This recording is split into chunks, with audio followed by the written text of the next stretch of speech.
According to Mexico's defense minister, Ricardo Trevilla, Mexican special forces were able to kill Rubén Oseguera Cervantes after a gunfight thanks to following his romantic partner, or one of them. You know why shows like Narcos are so good?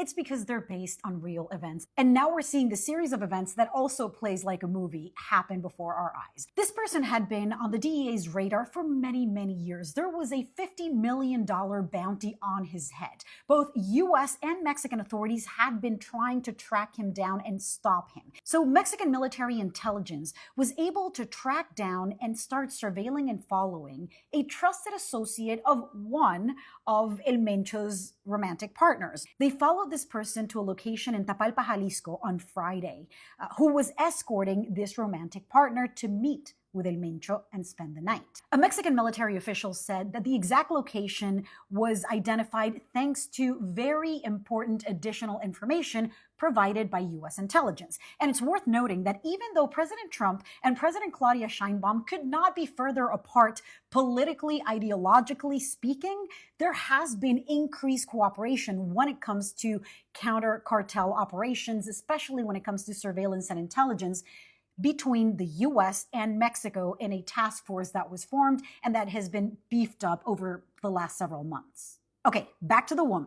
The woman spends the night on Friday night. Saturday morning, when she leaves, units from the Mexican Army and the National Guard surrounded the area. They had confirmed that El Mencho had a specialized security detail to protect him. The Mexican Air Force was standing by, and the Mexican President, Claudia Sheinbaum, who was traveling, was kept informed of everything that was going on. Before dawn on Sunday, when it was absolutely confirmed that El Mencho was there in this area by his property or around his property or in his property, they decided to attack.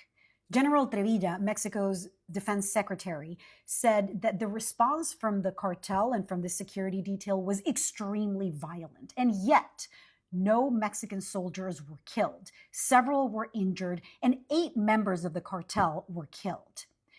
El Mencho didn't die there. He was injured along with another person from his crew, airlifted, and allegedly died on the way to a hospital. At this point, the Mexican military who were taking him back to a hospital in Jalisco when he was dead decided, no, let's take him to Mexico City for safety. Suddenly, more than 60 miles west of Tapalpa, a man known as El Tuli, who's allegedly El Mencho's right-hand man, launches a whole aggressive violent operation. He was the one who masterminded all of those blockades that we saw emerged in Jalisco.